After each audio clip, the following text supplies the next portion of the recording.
तो हमने फ्लिपकार्ट से मंगाया है ये। आज हम इसकी करने वाले अनबॉक्सिंग। तो चलिए देखते हैं इसके अंदर क्या है।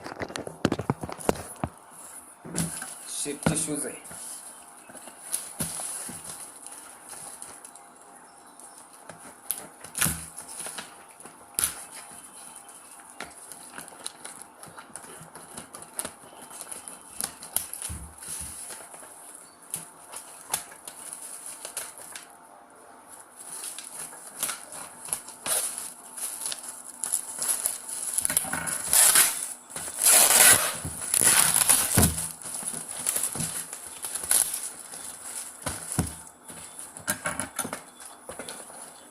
आप इसे पूरी तरह से देख सकते हैं।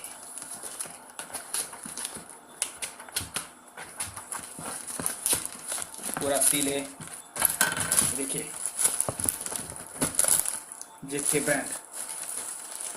हम इसकी अनबॉक्सिंग करते हैं। इसको साइड में रखते हैं। देख सकते हैं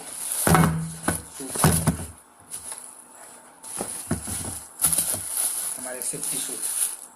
हम इसकी क्वालिटी देखते हैं। ये देखिए इसकी क्वालिटी, अंदर से बाहर से देखिए इसकी क्वालिटी पूरी।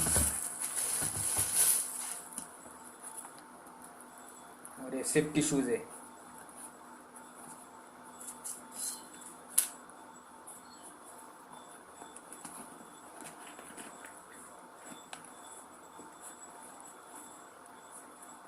अच्छे से